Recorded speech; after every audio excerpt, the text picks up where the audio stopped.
నమస్తే, welcome to స్వతంత్ర. నేను మురళి. ముందుగా హెడ్లైన్స్ చూద్దాం. తెలంగాణ అభివృద్ధికి మెగా మాస్టర్ ప్లాన్, విజన్ 2050 దిశగా రేవంత్ సర్కార్ అడుగులు. త్వరలోనే మహిళా సంఘాలకు వడ్డీ లేని రుణాలు, కీలక ప్రకటన చేసిన మంత్రి భట్టి. ఫ్యాన్కు ఓటేస్తే చంద్రముఖి బెడద ఉండదు, రాప్తాడు సభలో విపక్షాలపై సీఎం జగన్ విమర్శలు. విశాఖను విషాదపట్నంగా మార్చేశారు, శంఖారావం వేదికగా లోకేష్ విమర్శలు.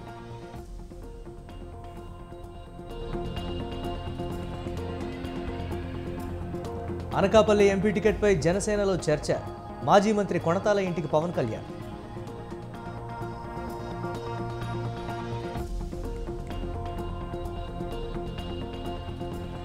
దేశాభివృద్ధిలో బీజేపీ కార్యకర్తలది కీలక పాత్ర, ఎన్డీఏకు 400 సీట్లు ఖాయమన్న ప్రధాని మోదీ.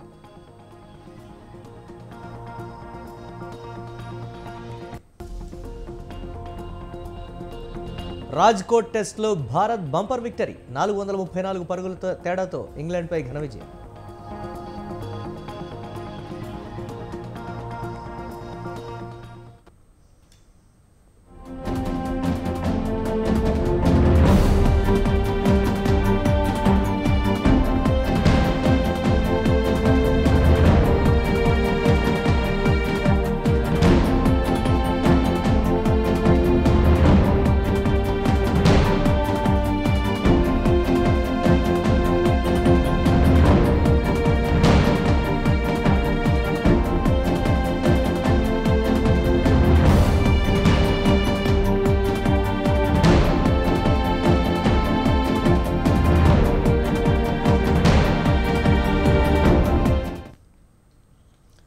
బ్రేకింగ్ న్యూస్ చూస్తున్నాం. మాజీ మంత్రి కొణతాల రామకృష్ణతో జనసేన చీఫ్ పవన్ కళ్యాణ్ భేటీ అయ్యారు. ఎయిర్పోర్టు నుంచి నేరుగా కొణతాల ఇంటికి వెళ్లారు పవన్ కళ్యాణ్. అనకాపల్లి ఎంపీ టికెట్ నాగబాబుకి ఇస్తారని ప్రచారం జరగడంతో వీరిద్దరి భేటీ ఆసక్తికరంగా మారింది. ఇటీవల అనకాపల్లిలో నాగబాబు టూర్కు కొణతాల దూరంగా ఉండడంతో నాగబాబు ఆయన ఇంటికి వెళ్లి మాట్లాడారు. అయితే ఇప్పుడు తాజాగా కొణతాల ఇంటికి పవన్ వెళ్లడం చర్చనీయాంశంగా మారింది. అనకాపల్లి ఎంపీ సీటుపైన ఇరువురి మధ్య చర్చ జరిగిందని సమాచారం.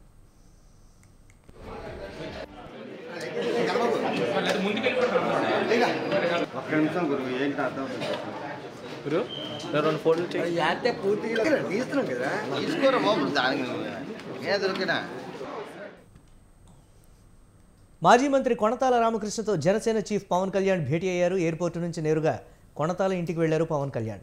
అనకాపల్లి ఎంపీ టికెట్ నాగబాబుకి ఇస్తారనే ప్రచారం జరగడంతో వీరిద్దరి భేటీ ఆసక్తికరంగా మారింది. ఇటీవల అనకాపల్లిలో నాగబాబు టూర్కు కొణతాల దూరంగా ఉండడంతో నాగబాబు ఆయన ఇంటికి వెళ్లి మాట్లాడారు. అయితే ఇప్పుడు తాజాగా కొణతాల ఇంటికి పవన్ వెళ్లడం చర్చనీయాంశంగా మారింది. అనకాపల్లి ఎంపీ సీటుపైన ఇరువురి మధ్య చర్చ జరిగిందని సమాచారం. చంద్రబాబుకు ఎందుకు ఓటు వేయాలని ప్రశ్నించారు ఆంధ్రప్రదేశ్ సీఎం జగన్. రాప్తాడు సిద్ధం సభలో మాట్లాడుతూ పక్క రాష్ట్రంలో ఉంటూ ఇక్కడ రాజకీయాలు చేసేవాళ్లు అవసరమా అని ప్రశ్నించారు. ప్రజలు చొక్కా మడతేసి చంద్రబాబును 2019లో 23 సీట్లకు పరిమితం చేశారని అన్నారు. మళ్లీ రంగురంగుల మేనిఫెస్టోతో చంద్రబాబు ప్రజలను మోసం చేసేందుకు వస్తున్నారని అన్నారు.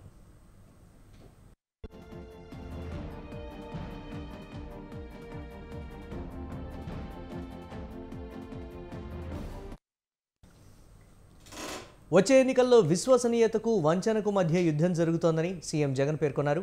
చంద్రబాబు చేసేవన్నీ మోసాలే, చెప్పేవన్నీ అబద్ధాలే అని అన్నారు. సంక్షేమ పథకాలన్నీ కొనసాగాలంటే వైసీపీ ప్రభుత్వమే మళ్లీ రావాలన్నారు. ఫ్యాన్ ఎప్పుడు ఇంట్లోనే ఉండాలి, సైకిల్ ఎప్పుడు బయటే ఉండాలి, తాగేసిన టీ గ్లాస్ ఎప్పుడు సింకులోనే ఉండాలి అంటూ పంచ్ డైలాగులు వేశారు సీఎం జగన్. జగన్ మార్పు ప్రతి పేద ఇంట్లోనూ కనిపిస్తా ఉన్నప్పుడు, జగన్ మార్పు ప్రతి సామాజిక వర్గంలోనూ కనిపిస్తా ఉన్నప్పుడు, ప్రతి ప్రాంతంలోనూ కనిపిస్తా ఉన్నప్పుడు, ఇంతగా కనిపిస్తా ఉన్నప్పుడు అయ్యా చంద్రబాబు నీకు ఎందుకు ఓటు వెయ్యాలి అని చెప్పి ఇదే సందర్భంగా ఇదే వేదికపై నుంచి ఇక్కడే చంద్రబాబు నాయుడు గారిని అడుగుతా ఉన్నా. అయ్యా చంద్రబాబు, జగన్ తన పాలనలో ప్రజలకు మంచి చేయలేదని చెప్పి చంద్రబాబు నిజంగా నమ్మితే జగన్కు ప్రజాబలం లేదని మరి చంద్రబాబుకు పొత్తులెందుకు అని అడుగుతా ఉన్నా. తన నడక కోసం అటో కర్ర ఇటో కర్ర, రెండు కర్రలు ఎందుకయ్యా చంద్రబాబు అని అడుగుతా ఉన్నా. తన సైకిల్ తోయటానికి మీకు ఒక ప్యాకేజ్ ఇస్తారు ఎందుకయ్యా అని అడుగుతా ఉన్నాను. వైఎస్ఆర్ కాంగ్రెస్ పార్టీని ప్రతి పేదవాడు కూడా తన గుండెల్లో పెట్టుకున్నాడు కాబట్టి ఈ రోజు చంద్రబాబు నాయుడు గారి గుండెల్లో రైళ్లు పరిగెత్తా ఉన్నాయని కూడా ఈ సందర్భంగా తెలియజేస్తా. వైసీపీ పాలనలో విశాఖను గంజాయి క్యాపిటల్గా మార్చారని టీడీపీ జాతీయ ప్రధాన కార్యదర్శి నారా లోకేష్ అన్నారు. రాష్ట్రాన్ని వైసీపీ ప్రభుత్వం అపలమయం చేసిందని మండిపడ్డారు. విశాఖ నగరంలోని తూర్పు నియోజకవర్గంలో నిర్వహించిన శంకరావం సభలో ఆయన మాట్లాడారు. విశాఖను విషాదపట్నంగా మార్చేశారని అన్నారు. 2 నెలల్లో టీడీపీ జనసేన ప్రభుత్వం ఏర్పడుతుందని తెలిపారు. అధికారంలోకి వచ్చాక విశాఖ ఉక్కును అవసరమైతే రాష్ట్ర ప్రభుత్వమే కొనుగోలు చేసేలా చర్యలు తీసుకుంటామని అన్నారు. రైల్వే జోన్, విశాఖకు మెట్రో ప్రాజెక్టు హామీలను జగన్ నెరవేర్చలేదని విమర్శించారు. చంద్రబాబు సూపర్ 6 పేరుతో హామీలను ప్రకటించారని చెప్పారు. 5 ఏళ్లలో యువతకు 20 లక్షల ఉద్యోగాలు ఇస్తాం, ఏటా డిఎస్సి ప్రకటిస్తామని లోకేష్ హామీ ఇచ్చారు. జగన్ ఒక అద్భుతమైన కటింగ్ ఫిట్టింగ్ మాస్టర్ తల్లి. ఆయనకి 2 బటన్లు ఉన్నాయి తల్లి. మీ కంపెనీ ఒక బులుగు బటన్, కానీ బల్ల కింద ఒక ఎర్ర బటన్ ఉంది తల్లి. ఆ బులుగు బటన్ నొక్కితే అకౌంట్ లో 10 రూపాయలు పడుతుంది తల్లి. ఒప్పుకుంటా 10 రూపాయలు పడుతుంది, కానీ అదే క్షణం ఎర్ర బటన్ నొక్కుతాడు తల్లి, అకౌంట్ నుంచి 100 రూపాయలు ఉష్ అని పోతుంది. ఎలా పోతుందో చెప్పాలి కదా. కరెంటు ఛార్జీలు 9 సార్లు పెంచి బాధుడే బాధుడు, ఇంటి పన్ను పెంచి బాధుడే బాధుడు, ఆర్టీసీ ఛార్జీలు 3 సార్లు పెంచి బాధుడే బాధుడు, చెత్త పన్ను పెంచి క్వార్టర్ బాటిల్ ధర పెంచి. అమ్మా రేపో మాపో వాలంటీర్ వాసు ఇంటికి వస్తాడు తల్లి, ఒక గొట్టం తీసుకొస్తాడు, ఉఫ్ అని ఊదమని ఊదొద్దు తల్లి. ఊదితే గాలి ఇంత పీల్చుతున్నావా అని గాలి పైన కూడా పన్నేస్తాడు ఈ సైకో జగన్. ఇంకా కటింగ్ మాస్టర్ అన్నా కదా, అన్న క్యాంటీన్ కట్, విదేశీ విద్యా cut, school fee reimbursement cut. Vijayawada west ticket కోసం బుద్ధా వెంకన్న ప్రయత్నాలు చేస్తున్నారు. తనకు టికెట్ ఇవ్వాలని అధినేత చంద్రబాబును కోరుతున్న వెంకన్న చంద్రబాబుపై తన అభిమానం చాటుకున్నారు. తన రక్తంతో చంద్రబాబుకు అభిషేకం చేశారు బుద్ధా వెంకన్న. రక్తంతో గోడపై సిబిఎన్ జిందాబాద్, నా ప్రాణం మీరే అంటూ రాశారు. చంద్రబాబు తనకు దేవుడన్న బుద్ధ ఆ స్వామి భక్తి నిరూపించుకునేందుకే రక్తాభిషేకం చేశారని తెలిపారు. చంద్రబాబు ఏ నిర్ణయం తీసుకున్నా విమర్శించనని తెలిపారు. చంద్రబాబు కుటుంబం తప్ప వేరే ఎవరూ తమకు నాయకులు కాదన్నారు. రాష్ట్రంలో సంకీర్ణ ప్రభుత్వం ఏర్పాటవుతుందని, పార్టీ కోసం నిలబడే వాళ్లకు అవకాశం ఇవ్వాలని బుద్ధా కోరారు.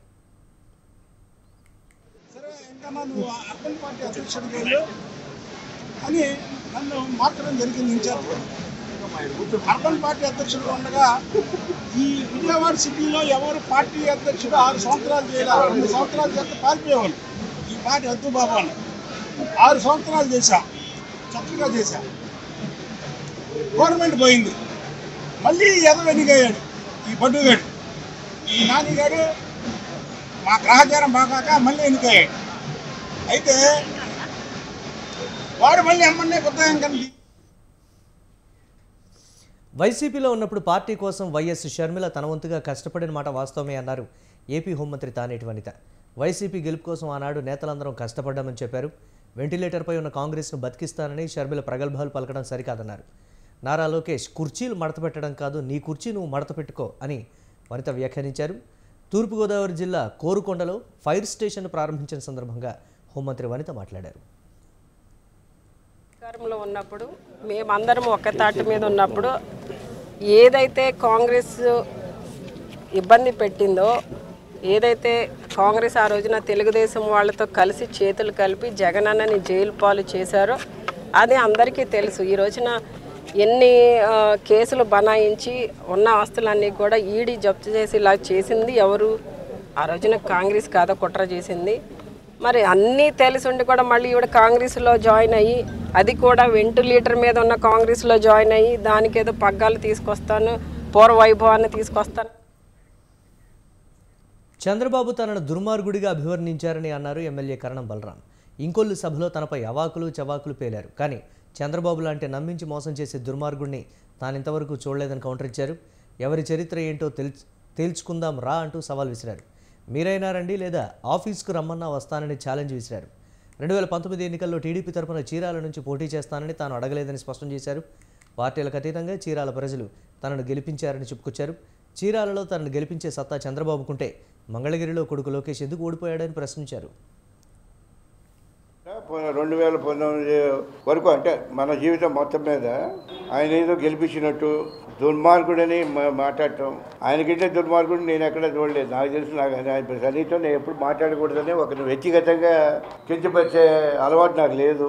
ఫ్రమ్ ది బిగినింగ్ నా రాజకీయ జీవితం కానివ్వండి, రాజకీయ చరిత్ర కానివ్వండి, ఏ పార్టీలో ఉన్నా కూడా నా పనేదో నేను పబ్లిక్కి సంబంధించే విషయాల మీదే అవగాహనతో మాట్లాడటం కానివ్వండి, అవసరమైతే అధికారం ఉన్నా లేకపోయినా కూడా ఒత్తిడి చేసి ప్రభుత్వ పరంగా పనులు చేయించే విధంగా మనం తీసుకురావడం కానివ్వండి, అది ప్రజలకు ఉపయోగపడే విధంగా మనం జీవితం అంతా నడుస్తూ ఉంది. ఈయన సరే చరిత్ర నేను అంత రోజుగా ఎక్కువ బాధలుసుకోలేదు. ఎక్కువ మాట్లాడితే చరిత్ర మొత్తం తీయాల్సి వస్తుంది. అది కొంతవరకే నేను మాట్లాడతాను. ఇప్పుడు ఈయన అంతా కష్టాల్లో ఉన్నప్పుడు అంటే ఆయనతో వాళ్ళతో లేవని, ఎవరితో బాగు చెందామని వెళ్ళాడని మాట్లాడతాడు. ఇట్లాంటి హైదరాబాద్తో తెలంగాణ రాష్ట్రం మొత్తం అభివృద్ధి చెందేలా ప్లాన్ చేశామని సీఎం రేవంత్ రెడ్డి అన్నారు.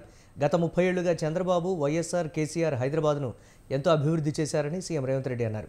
రాజకీయాలకు అతీతంగా వారు తీసుకున్న నిర్ణయాలు, అనుభవాలను తమ ప్రభుత్వం ముందుకు తీసుకెళ్తుందన్నారు. అగ్నిమాపక విభాగం యొక్క అత్యాధునిక కమాండ్ కంట్రోల్ సెంటర్ ప్రధాన కార్యాలయాన్ని సీఎం రేవంత్ రెడ్డి ప్రారంభించారు. ఫైర్ డిపార్ట్మెంట్ అనేది కేవలం అగ్ని ప్రమాదాల కోసమే కాదు, విపత్కర పరిస్థితుల్లో కూడా వీరు సేవలు అందిస్తూ ఉంటారని సీఎం తెలిపారు. అర్బన్, రూరల్ తెలంగాణను అభివృద్ధి చేస్తామన్నారు. రీజనల్ రింగ్ రోడ్డును త్వరలో తీసుకొస్తామన్నారు. రింగ్ రోడ్డు చుట్టూ ట్రైన్ సదుపాయం కూడా తీసుకురాబోతున్నట్లు సీఎం రేవంత్ చెప్పారు. గత 30 సంవత్సరాలలో ఈ నగరం ఎంత వేగంగా అభివృద్ధి చెందిందో, ఈ నగరం వేగంగా అభివృద్ధి చెందడానికి గత ముఖ్యమంత్రులు ఏ ప్రయత్నం చేసిండ్రో వాళ్ళ ముగ్గురి అనుభవాల నుంచి పాఠాలు నేర్చుకొని కొత్తగా నూతనంగా ఇంకా హైదరాబాద్ నగరాన్ని అభివృద్ధి పదం వైపు వేగంగా నడిపించడానికే మా ప్రభుత్వం ప్రయత్నం చేస్తుంది. ఇన్నర్ రింగ్ రోడ్ వేసినప్పుడు అసలు రింగ్ రోడ్ అనే విధానము, ఫ్లైఓవర్లు కట్టినప్పుడు ఫ్లైఓవర్ల విధానం కాంగ్రెస్ పార్టీని ఆ రోజు ముందుకు తీసుకొచ్చి, ఔటర్ రింగ్ రోడ్ కూడా ఆ రోజు చంద్రబాబు నాయుడు గారు ప్రతిపాదించారు. కంప్లీట్ ఔటర్ రింగ్ రోడ్ లేకుంటే పార్షల్లీ బైపాస్ రోడ్ లాంటిది ఎయిర్పోర్ట్కి ఈ ప్రాంతం నుంచి ఉండాలి, గచ్చిబౌలి ఈ ప్రాంతం నుంచి అని ఆలోచన చేస్తే తర్వాత రాజశేఖర్ రెడ్డి గారు ముఖ్యమంత్రి అయిన తర్వాత కంప్లీట్గా హైదరాబాద్ నగరానికి ఒక మనిహా. తెలంగాణలో కాంగ్రెస్, బీజేపీ ఒకటే అని మాజీ మంత్రి నిరంజన్ రెడ్డి పేర్కొన్నారు. కాంగ్రెస్ పార్టీని గిల్లితే రాష్ట్రంలో బీజేపీ నేతలకు నొప్పిలేస్తోందని విమర్శిస్తున్నారు. బీఆర్ఎస్, కేసీఆర్ మీద బురద జల్లిన బీజేపీ కాంగ్రెస్ను హామీల విషయంలో ఎందుకు ప్రశ్నించడం లేదని నిరంజన్ రెడ్డి అడిగారు. ఉచిత బస్సు తప్ప 72 రోజుల్లో కొత్తగా రాష్ట్రంలో ప్రజలకు ఒరిగిందేమీ లేదన్నారు. అసెంబ్లీ సమావేశాల్లో సమస్యలు, హామీలకు పరిష్కారం లేదు, ప్రత్యామ్నాయం లేదన్నారు. కాంగ్రెస్ అయిందా లేకుంటే బీజేపీ, ఇండియన్ నేషనల్ బీజేపీ అయిందా, ఆ రెండు పార్టీల వాళ్ళు ప్రజలకు సమాధానం చెప్పాలి. ఒక్కో రాష్ట్రంలో లాగా ఎట్లా వ్యవహరిస్తారు వీళ్ళు? హామీలు అమలు కాకుండా ప్రజలు వెత్తలు పడుతుంటే ఒక రాష్ట్రంలో మాట్లాడినటువంటి ప్రధాన ప్రతిపక్షంగా ఉన్నటువంటి ఆ రాష్ట్రంలో ప్రధాన ప్రతిపక్ష పార్టీ మరి ఇవాళ ఈ రాష్ట్రంలో ఎందుకు మాట్లాడదు? నోరెందుకు తెరవదు? ఎందుకు ప్రశ్నించరు? ప్రశ్నించకపోగా ముఖ్యమంత్రి గారిని బీఆర్ఎస్ ప్రశ్నిస్తే, బీఆర్ఎస్ పూర్వ మంత్రులు ప్రశ్నిస్తే, కాంగ్రెస్ ప్రభుత్వాన్ని పూర్వపు మంత్రులు కానీ, పూర్వ ప్రభుత్వ పెద్దలు కానీ, లేకుంటే బీఆర్ఎస్ పార్టీ కానీ ప్రశ్నిస్తే బండి సంజయ్ గారికి నొప్పి అవుతుంది, మరో బీజేపీ నాయకుడికి నొప్పి అవుతుంది. ఇక్కడ వీళ్ళకి ఇచ్చితే వాళ్ళకి ఎందుకు నొప్పి అవుతుందో అర్థం కావట్లేదు. మరి మీరు శరీరాలు వేరు, ఆత్మలు వేరు కదా.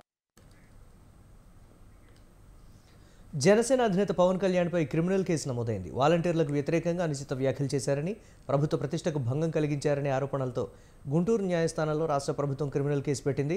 విచారణకు స్వీకరించిన జిల్లా ప్రధాన న్యాయస్థానం 499, 500 ఐపీసీ సెక్షన్ల కింద పవన్పై క్రిమినల్ కేసు నమోదు చేసి 4 అదనపు జిల్లా కోర్టుకు బదిలీ చేసింది. పవన్ కళ్యాణ్ మార్చి 25న విచారణకు హాజరు కావాలని 4 అదనపు జిల్లా కోర్టు నోటీసులు ఇచ్చింది. గతేడాది జూలై 9న ఏలూరులో వారాహి యాత్రలో పవన్ కళ్యాణ్ చేసిన వ్యాఖ్యలపై ప్రభుత్వం ఈ కేసు పెట్టింది. వాలంటీర్లపై పవన్ కళ్యాణ్ చేసిన అనుచిత వ్యాఖ్యలు పత్రికలు, ప్రసార మాధ్యమాల్లో ప్రసారమయ్యాయని ప్రభుత్వం పిటిషన్లో పేర్కొంది. పవన్ వ్యాఖ్యలు వాలంటీర్ల మనోధైర్యాన్ని దెబ్బతీయడమే కాకుండా ప్రభుత్వం పైన బురద జల్లేలా ఉన్నాయని ప్రభుత్వం అభ్యంతరం తెలిపింది. పవన్పై చర్యలు తీసుకోవాలని ఫిర్యాదులో కోరింది. తాడికొండ మండలం కంతేరుకు చెందిన వాలంటీర్ బి పవన్ కుమార్తో పాటు కొందరు వాలంటీర్లు ఇచ్చిన వాంగ్మూలం ఆధారంగా పవన్పై కేసు దాఖలు చేస్తున్నట్లు పబ్లిక్ ప్రాసిక్యూటర్ కంప్లైంట్లో పేర్కొన్నారు. పవన్ కళ్యాణ్పై చర్యలు చేపట్టేందుకు గతేడాది జూలై 20న రాష్ట్ర ప్రభుత్వం నోటీసులు ఇచ్చింది. గతేడాది జూలై 9న ఏలూరులో వారాహి యాత్రలో పవన్ కళ్యాణ్ మాట్లాడుతూ ఆసక్తికర వ్యాఖ్యలు చేశారు. వాలంటీర్ల వ్యవస్థ ద్వారా ప్రతి కుటుంబంలో ప్రతి ఒక్కరి సమాచారం సేకరిస్తున్నారని, ఒంటరి మహిళలను కనిపెట్టి కొందరు సంఘ విద్రోహ శక్తుల ద్వారా వలపన్ని కిడ్నాప్ చేస్తున్నారని పవన్ ఆరోపించారు. ఈ వ్యవహారంలో కొంతమంది వైసీపీ పెద్దల పాత్ర ఉందని కేంద్ర నిఘా వర్గాలు తనకు చెప్పాయని పవన్ పేర్కొన్నారు. ఇక కేంద్ర నిఘా వర్గాల సమాచారం మేరకు రాష్ట్రంలో సుమారు 29,000 నుంచి 30,000 మంది అమ్మాయిలు కనిపించకుండా పోయారని ఆరోపించారు. అదృశ్యమైన వారిలో 14,000 మంది తిరిగి వచ్చారని పోలీసులు చెబుతున్నారని, మిగిలిన వారి గురించి సీఎం ఎందుకు ప్రశ్నించడం లేదని, డీజీపీ కనీసం ఎందుకు స్పందించడం లేదని ప్రశ్నించారు.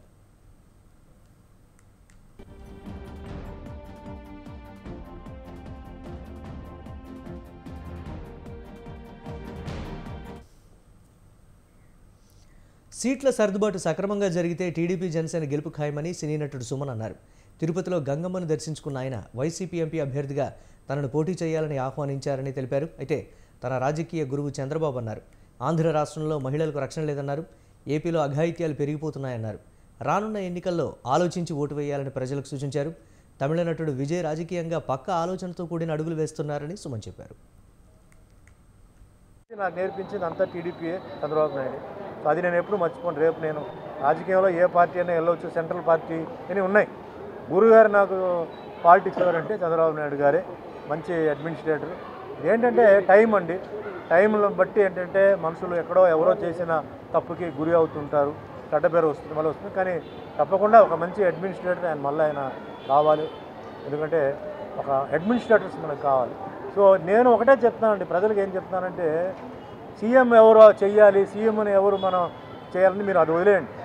గ్రామీణ ప్రాంతాల నుంచి నేను చెప్పేది ఏంటంటే, మీకు జీవితంలో మీకు ఎవరు హెల్ప్ చేశారు మిత్రులు, మీకు ఎవరు మీకు సాయం చేశారు కష్టాల్లో, వాళ్ళకి మీరు సపోర్ట్ చేయండి. వాళ్ళు ఏ గవర్నమెంట్ రావాలి. బీసీల కులగణన చేపట్టినందుకు సీఎం రేవంత్ రెడ్డికి మంత్రివర్గానికి కృతజ్ఞతలు తెలిపారు కాంగ్రెస్ సీనియర్ నేత విహెచ్. బీసీల కులగణన చేపట్టినట్లయితే బీసీలకు సమన్యాయం జరుగుతుందని తెలిపారు.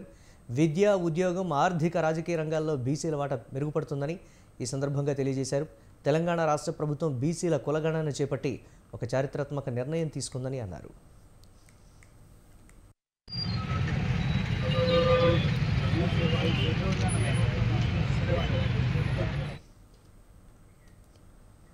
బీజేపీపై సిపిఐ జాతీయ కార్యదర్శి నారాయణ మరోసారి విమర్శలు గుప్పించారు. ఆంధ్రప్రదేశ్కు ప్రథమ శత్రువులు బీజేపీ, ప్రధాని మోదీ, కేంద్ర హోంశాఖ మంత్రి అమిత్ షాను విమర్శించారు. విభజన హామీలు, ప్రత్యేక హోదా ఇవ్వకుండా ఏపీకి తీవ్ర అన్యాయం చేశారని మండిపడ్డారు. కేంద్రంలోని బీజేపీ ప్రభుత్వం రైతుల సమస్యలు గాలి కొదిలేసిందని ఆరోపించారు. దేశంలో పంటలకు గిట్టుబాటు ధరలు లేక అన్నదాతలు తీవ్ర ఆర్థిక ఇబ్బందులతో ఆత్మహత్యలు చేసుకుంటున్నారని ఆవేదన వ్యక్తం చేశారు. బీజేపీ దేశం సంక్షేమాన్ని పక్కన పెట్టి తమ మిత్రుల అదానీ, అంబానీల సంక్షేమం కోసం పనిచేస్తోందని ధ్వజమెత్తారు. కేంద్రంలో మళ్లీ బీజేపీ అధికారంలోకి వస్తే దేశ రాజ్యాంగాన్ని మార్చే అవకాశాలున్నాయని సంచలన వ్యాఖ్యలు చేశారు.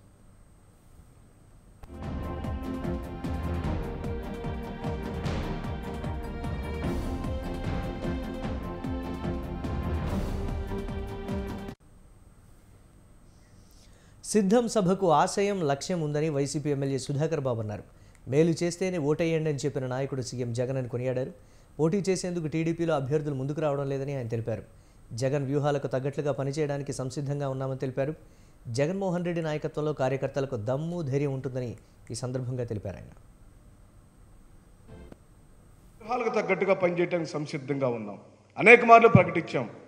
కార్యకర్తగా పనిచేయటానికన్నా మించిన పదవి, అంతకన్నా తృప్తి జగన్మోహన్ రెడ్డి గారి యొక్క పార్టీలో, జగన్మోహన్ రెడ్డి గారి యొక్క నాయకత్వంలో అంతకన్నా ఏముంటుందండి? నీలాంటి వాడి దగ్గర ఎమ్మెల్యేలుగా, ఎంపీలుగా, మంత్రులుగా ఉండటం కన్నా జగన్మోహన్ రెడ్డి గారి యొక్క నాయకత్వంలో ఓ కార్యకర్తగా ఉంటే దమ్ము ఉంటుంది, ధైర్యం ఉంటుంది, హీరోయిజం ఉంటుంది. దేశంలో అత్యంత పాపులర్ సీఎంగా ఒడిశా ముఖ్యమంత్రి నవీన్ పట్నాయక్ నిలిచారు. ఉత్తరప్రదేశ్ సీఎం యోగి ఆదిత్యనాథ్ను వెనక్కు నెట్టి అగ్రస్థానాన్ని కైవసం చేసుకున్నారు. యోగి 2వ స్థానంలో నిలిచారు. బిజు జనతాదళ్కు చెందిన నవీన్ పట్నాయక్ 52.7% పాపులారిటీ రేటింగ్తో మొదటి స్థానంలో నిలిచారు. 51.3% పాపులారిటీ రేటింగ్తో యోగి ఆదిత్యనాథ్ 2వ స్థానాన్ని సర్దుకున్నారు. అస్సాం సీఎం హిమంత బిశ్వ శర్మ 48.6% ప్రజాదరణతో 3వ స్థానంలో, 42.6%తో గుజరాత్ ముఖ్యమంత్రి భూపేంద్ర పటేల్ 4వ స్థానంలో, త్రిపుర సీఎం మాణిక్ సాహా 41.4% ప్రజాదరణతో 5వ స్థానంలో నిలిచారు.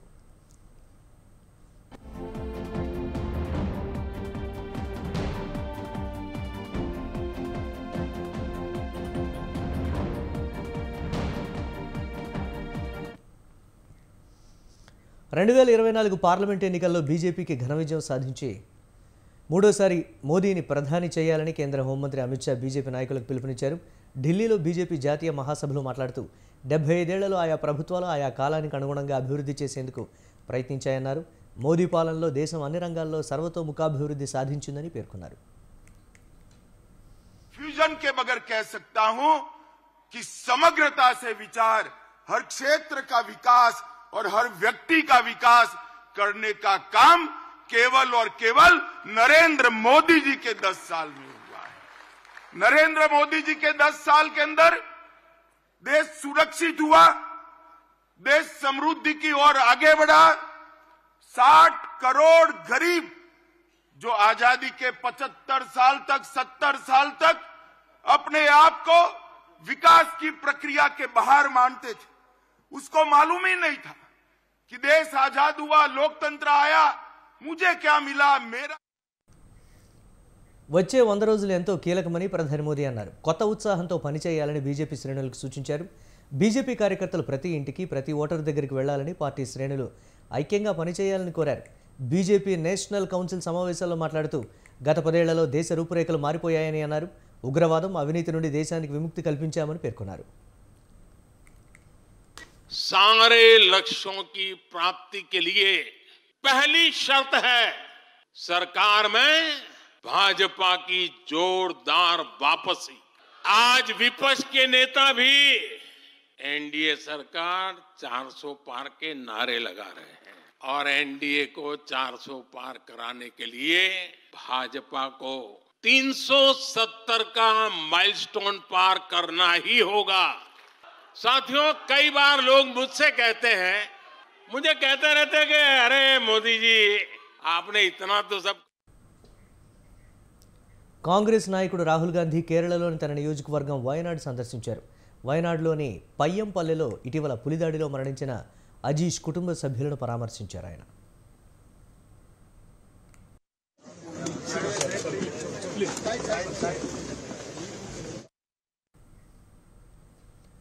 రాహుల్ గాంధీ పార్లమెంటరీ నియోజకవర్గంలో ఏనుగుల దాడిలో 2 ప్రాణాలు కోల్పోయారు. కేరళలోని వయనాడ్లో ఏనుగు దాడిలో మృతి చెందిన మాజీ డీజీపీ వీపీ పాల్ నివాసానికి రాహుల్ గాంధీ చేరుకుని కుటుంబ సభ్యులను పరామర్శించారు. ఆ కుటుంబాలకు ధైర్యం చెప్పారు. వారణాసిలో భారత్ జోడో న్యాయయాత్రకు బ్రేక్ ఇచ్చి తన నియోజకవర్గం ప్రజలను కలిసేందుకు రాహుల్ వయనాడ్ వచ్చారు.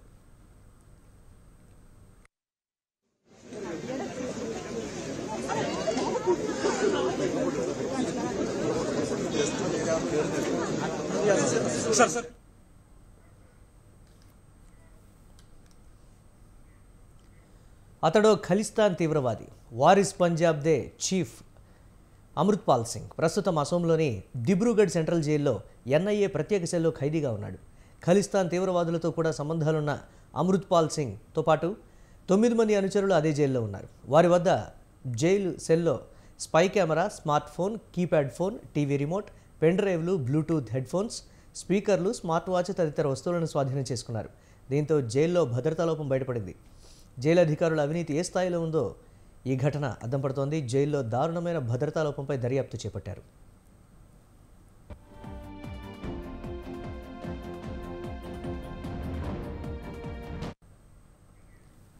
పాకిస్తాన్లో కొత్త ప్రభుత్వం ఏర్పాటుపై చర్చలు ఓ కొలికి రాలేదు. పాకిస్తాన్ పీపుల్స్ పార్టీ, పాకిస్తాన్ ముస్లిం లీగ్, నవాజ్ పార్టీలు ఇచ్చిపుచ్చుకునే ధోరణిలో సంకీర్ణ ప్రభుత్వం ఏర్పాటుకు సిద్ధమైన 3 సార్లు చర్చలు జరిగినా ఏకాభిప్రాయం కుదరలేదు.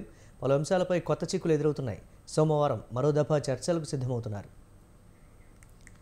పీపీపీ నాయకులు బిలావల్ భుట్టో జర్దారీ, ఆసిఫ్ అలీ జర్దారీ మాజీ ప్రధాని షాబాజ్ షరీఫ్తో ప్రత్యేకంగా చర్చలు జరిపారు. మరోపక్క షాబాజ్ షరీఫ్ ఎంక్యూఎం పార్టీ, జమాయిత్ ఉల్ ఇస్లామీ పార్టీలతోనూ చర్చలు సాగిస్తున్నారు. ప్రభుత్వ ఏర్పాటు, కొత్త ప్రధాని ఎన్నికలో తమ మద్దతు ఉంటుందని పీపీపీ పీఎంఎల్ఎన్కు హామీ ఇచ్చింది. ఫెడరల్ కేబినెట్లో మంత్రి పదవులు చేపట్టబోమని పీపీపీ ప్రకటించింది.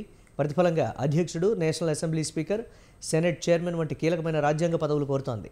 స్పీకర్ పదవి తమకే ఉండాలని నవాజ్ పార్టీ పట్టుబడుతోంది. దీంతో పీపీపీ చీఫ్ జర్దారీతో చర్చల్లో ఇబ్బందులు ఎదురవుతున్నాయని నవాజ్ షరీఫ్ భావిస్తున్నారు.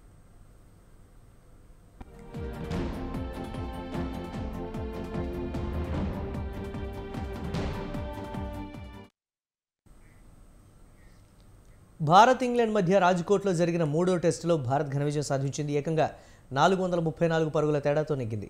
తొలి ఇన్నింగ్స్లో 319 పరుగులు చేసిన ఇంగ్లాండ్ రెండో ఇన్నింగ్స్లో కేవలం 122 పరుగులకు ఆలౌట్ అయింది. ఇంగ్లాండ్ రెండో ఇన్నింగ్స్లో రవీంద్ర జడేజా 5 వికెట్లు సాధించాడు. భారత జట్టు తొలి ఇన్నింగ్స్లో 445 పరుగులు, రెండో ఇన్నింగ్స్లో 4 వికెట్ల నష్టానికి 430 పరుగులు చేసి డిక్లేర్ చేసింది.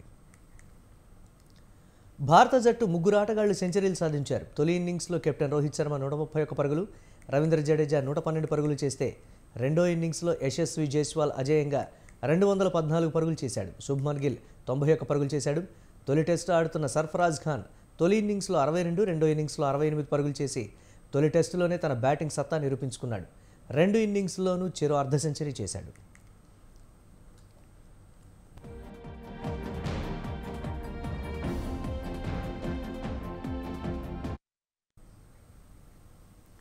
ఇవి ఇప్పటివరకున్న అప్డేట్స్. కీప్ వాచింగ్ స్వతంత్ర.